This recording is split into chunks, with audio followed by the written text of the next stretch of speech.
Welcome, Ken. Happy Thursday. Hey man, back at you. I look forward to this every week. I think we missed last week, but that was I look on forward to me. this. I look forward to this every other week.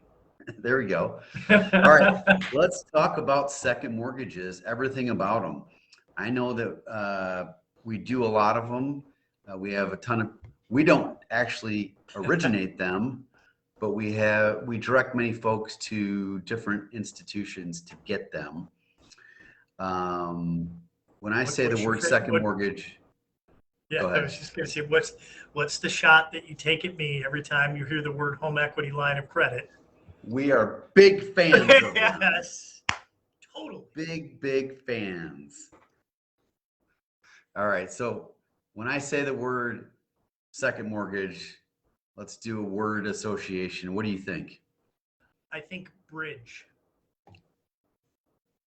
I think of that as a bridge or a solution to something that may not be long term in nature. That's been For it's been a those, new spin I've been using lately, or a way to look at it. So well, we probably have some new folks that are going to be joining in or that haven't heard from us before. So to those folks, welcome. And to our regular viewers, thank you for continuing to endure our rants or our speeches. Give me an idea of what a bridge means in the real estate world, in case those that are listening don't get it. yeah, I'll speak about a home equity line of credit just as the starting point. It's a way to access equity in your home with short notice, and it's a great way to bridge a gap between where you're starting and where you're ultimately looking to finish. So let's say, for example, you wanted to access some money to be in a position to buy a new home.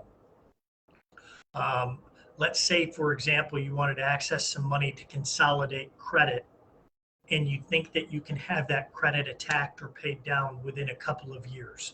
So that's what I mean by, the destination of what you're looking to do is, call it 2 to 2.5 years or less. They're a good option to consider. We are in an unbelievable time right now where home values are at the peak of what they've ever been. So most folks that own a home have equity in some shape or form. Let me throw this question at you. You're not ready for this question, but It's going to be good. I love doing this to you. Okay, so for the homeowners that you speak with right now, how many have some form of second mortgage already established on their property out of 10? I'd say 2. So 20% are carrying a second mortgage. Okay. Yes. Next year at this time, I expect that to be closer to 5 or maybe 6. Okay. Help me. Why? So we're still early on. We've had 2 years of property values increasing. Last year was an astronomical pace. So most of the folks up till now have used primary mortgages to access equity out of their home because they could pull some money out and they could lower the interest rate on the debt that they had previous. As we move forward with interest rates inching up a touch, if people are looking to access some equity for consolidation or home improvements, it's now going to be maybe a more viable option for an equity loan because they may not want to refinance $300,000 or $350,000 that's at 2 7/8. They may not want to increase that interest rate to be able to access $30,000 or $40,000. Did that come out in English? Yep, absolutely. Yeah, so you're a homeowner of 20 plus years, as am I. Do you carry a home equity line of credit on your property? I do. Do you? I do, yes. Has that been the case for most of your years? It has. Ditto. Imagine that. I think I'm on my 12th home equity line of credit right now over the Okay. years. So let's get to these different ways that we're using these lines. I have one out of college, one in college, one in high school. So I've used the line often to pay some tuition or room and board until I reimburse myself in some other capacity, moving money around between accounts, et cetera, 529s, waiting for payroll to hit, whatever it may be. You talked a little bit about the bridge loan part of this. There's many, many years that I know that we've both had these equity lines in place where nothing happened. That's my favorite scenario. What I really like about one of the ways to consider this is every financial advisor that you speak with, they say you want to have an emergency reserve fund, right? And they'll tell you that that's anywhere from 3 to 5 months worth of your bills you want to keep in a liquid account so that you can access that should you need it. One of the things that you and I have done is said, all right, I'll just use a round number. Um, I have $30,000 that's sitting in the bank, and every month I get that bank statement, my stomach churns, and I want to go because I'm looking at making $4 in interest. So what some folks do is say, all right, I'm going to run my liquid reserves or my liquid funds down to a much smaller number so I can invest and I can make sure that I'm tackling all debt and I can give more money to my financial advisor to have that actually make something. Sure. Because I know now instead of clicking my savings account for a few bucks, I can click the home equity line of credit. Again, this is a bridge to say, let me buffer some time. If I can't get that paid back down to zero in a short period of time, I may go to my financial advisor and reduce the amount I'm giving them for a period of time till I get that back down, and then I resume my normal activities. That's another way that people can utilize that home equity line of credit as a vehicle to maybe get more out of their money. So as we're interviewing these folks or we're doing our questioning of how they run their household, we're trying to figure out, let's say the house is worth 400 and their first mortgage is 300. So they got this 100 grand in equity. How do we take that 100 grand in equity and how do we make it go to work for them in the best possible way? Whether it's in the form of debt consolidation or they want to do a remodel, add a pool, redo the kitchen, college education. So we look at that 100 as equity or cash per se, and then we look at the cash reserves. And then we go to the debts and figure out what are you borrowing at, what rate, how much do you owe, what is the timing of when you believe these loans are going to be paid in full. So a lot of folks aren't using that 100 grand as cash in the equation of improving the overall net worth of the household. Well said.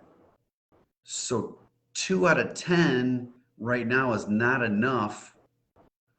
Again, you said you believe it will become up to 5 or 6, but it's just not enough. Even if you have it in there as a rainy day fund, you have to get one established in case of an emergency purpose.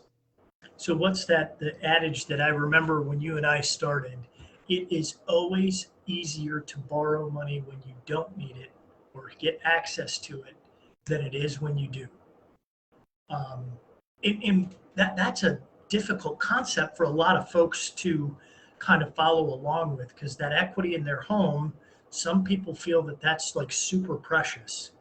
And but that you hit it on the head. We first need to look at what's going on, what needs to be addressed. Do you have some debt that you could reduce that, increase the cash flow for the household, whether you're going to invest that with your money guy or gal, or you're going to turn around and apply it to the mortgage and with that lower interest rate, be able to snowball how fast you pay it off. Um, it just needs to be explored because there's some good options to consider. Okay, so as far as executing on, first off, talk to me about a HELOC versus a second fixed rate second mortgage. Typically, there's two different products. Give me the lowdown that what I need to know on the HELOC line of Okay, so credit. home equity line of credit, HELOC, it is like a giant credit card that is your home is used as collateral. So it functions just like that. If you have a zero balance, there's a zero payment.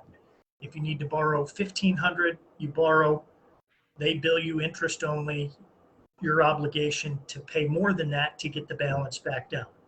That typically stays open for 10 years. You can manipulate that balance, use it, take full advantage of it for 10 years. Then they have a conversion feature at the end. A term loan or a standard equity loan is you obtain a loan just similar to a mortgage, you're 5, 10, 15, or 20 years, and they give you the check and you have a fixed payment, a fixed interest rate over that term. I've been more a fan of the home equity line of credit because you have more flexibility. It comes with a lesser interest rate. And again, if you look at both of those options, they're a bridge or they're short term in nature. Uh, so that if that equity loan lingers or is not going to be able to be paid off in less than 2 or 3 years, now we may want to go back to looking at the primary mortgage and get that baked into the cake. And you just say, all right, this is a long-term perspective. Yeah, so many folks have combined first and second over the last 36 months, wrapped them into one. Then they've gone out and gotten another second to do whatever remodel or debt consolidation for those purposes. And this is how they're using mortgages as a tool to run their household, to take it from point A, and they're working towards getting to point B. And maybe there's a loss of employment, for example, or Yeah, the COVID environment that we entered into, which requires you to get at this equity to keep the household functioning. sure. We've had a number of conversations with folks on the refi side where they like the idealism of a 15-year. They're slightly anxious about the increased payment. So they say, all right, I'm going to do the 15-year and I know I'm paying that thing down, but I'm going to get the home equity line of credit just in case. So that again, it can bridge a gap, exactly what you said. But I can pay super aggressive. If I need to use that thing once or twice, it's not that big of a deal because I'm still paying my main mortgage down so fast. So one of the first things consumers will say to us when they embark on refinancing their first mortgage is, "Oh my God, the fees are very heavy. I don't want to pay all those fees again." Tell me about the second mortgage. Typically, what are those fees that are incurred by the consumer? Yeah, so depending on where you're at, I'll use Michigan and Arizona as an example. There's no fees associated with it. Most of the equity loan companies will incur that. Title expenses in those states are much less. In Florida, you do have some mortgage tax. So if you get a home equity line of credit of 50 grand, you might have to pay 220 bucks in mortgage tax. Sometimes in Florida, there's a small processing fee, but it is a fraction of the typical third party costs of a main mortgage. Just roughly speaking, a traditional mortgage in Florida might be $3,400 in costs and transfer tax or mortgage Yep. tax. Yep. You can get a home equity line of credit for call it $200 to $400. All right. So that's Big difference. nothing, basically nothing. It's So free. I like what you're saying, where for those that aren't in the middle of doing anything right now, this is when you get the HELOC or the home equity line of credit established now. Spend the 2 weeks, 3 weeks it takes to get the line established right now. If you have nothing going on, and let it sit there, you're not paying anything. You're not accruing interest. Correct. So Yeah, we that part's a need more. win-win. We need more of those folks to be out there doing that. Yes. I It- mean, we talk a lot more about this than we ever have in our 25 years because of the immense equity increase that's taken place for everybody. I'd like to move, but then you look at the obstacles in buying a new home, and people turn around and go, you know what, this is an opportunity for us to, it's, we're going to move back into our house once it's been refreshed or remodeled. All right, so let's do a real world scenario. So I come to you and I want to buy a new house, and I say, "Hey Ken, I'm looking to buy this $500,000 house." And first question you're going to ask me is, "Do you rent or own?" And I would say, "I'm owning a home right Correct. now." And you're going to say, "Do you have a first or second mortgage?" And I'm going to say, "No, I don't have a second mortgage. I just have a first." And then I'm going to say to you, "I really don't want to move twice. Yeah, that's the next question, right? I just want to are you, move once." which frustration are you going to pick, right? Are you going to be, uh, deal with a little bit of anxiety on owning two homes for a period of time?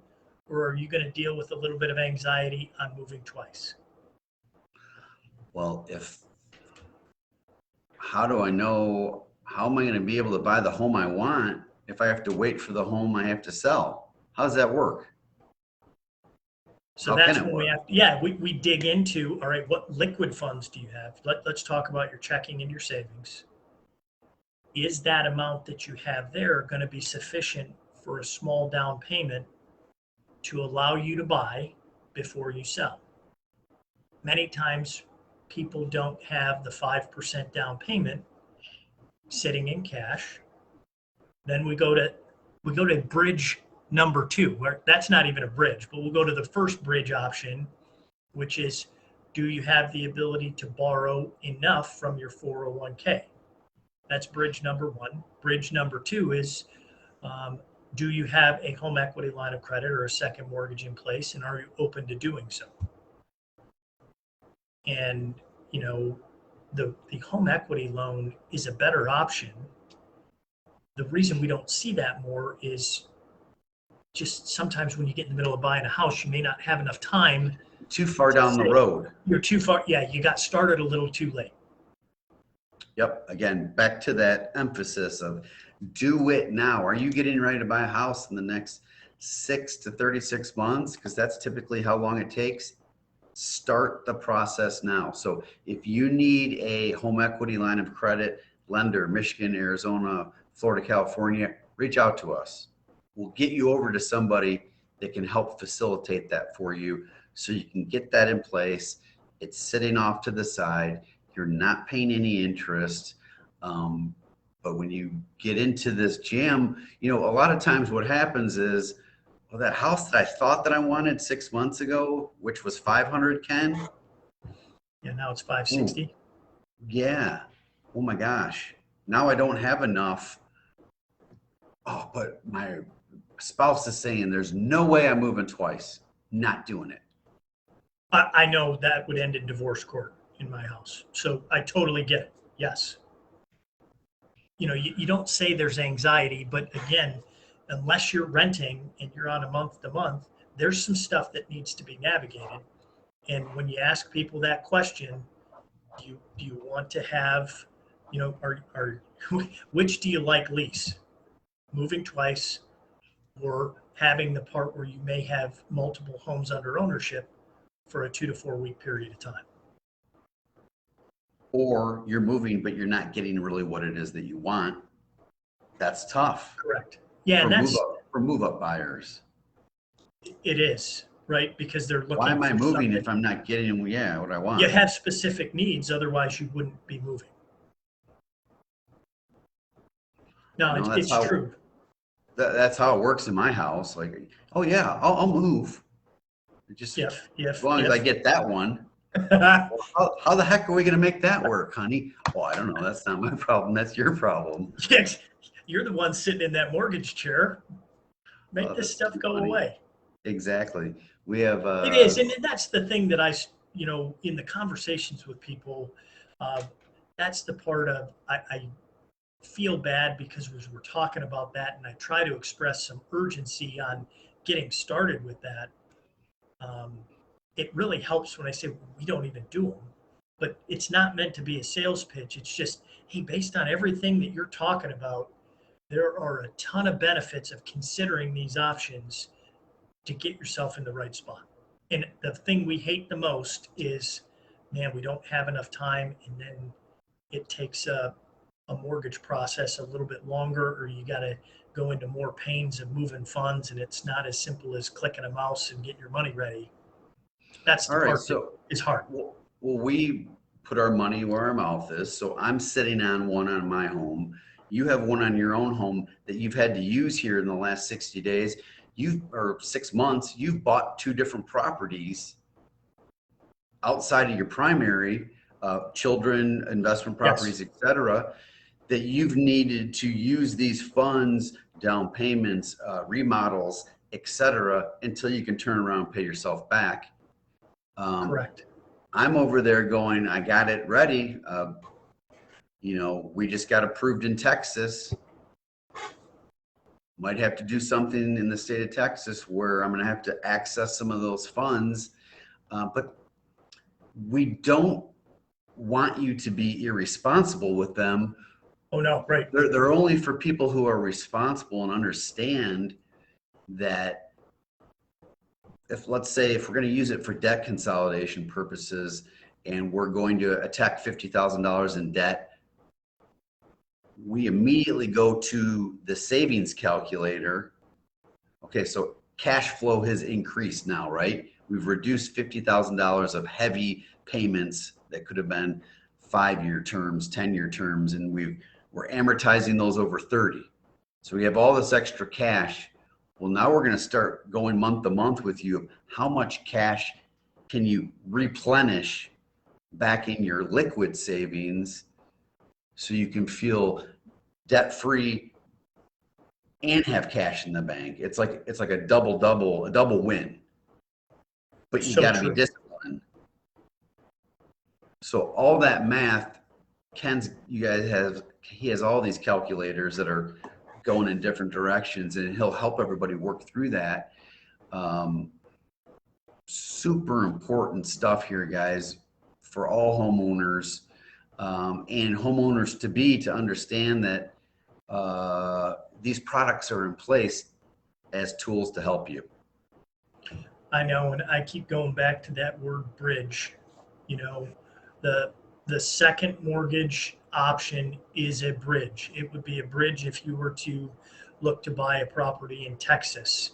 It's accessing the funds in advance of something else. It's short term in nature, or if you do use it, that's an accelerated repayment ability to get that down to a very small balance. So that responsibility that you said, we take that very seriously because, in those conversations, if that's not a short-term scenario, there's another way to look at it so that you don't have that anxiety. We have seen folks over the, 50 combined years that you and I have worked together, where having that second mortgage for a long period of time, it becomes a mental burden, or it can have an emotional drag that, if it's a long-term perspective, again, it's not the right option, but it is the right option for many scenarios.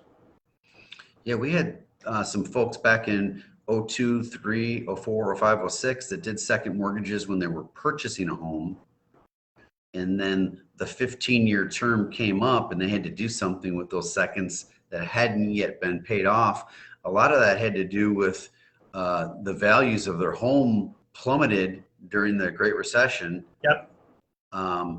Now all those, that's all been wiped clean, and now we're back the other way. But we got to be careful because we don't know what we're going to lose on the backside of this run. Is it 5%, 10%, 15%? So we want to be careful. We want to be conservative.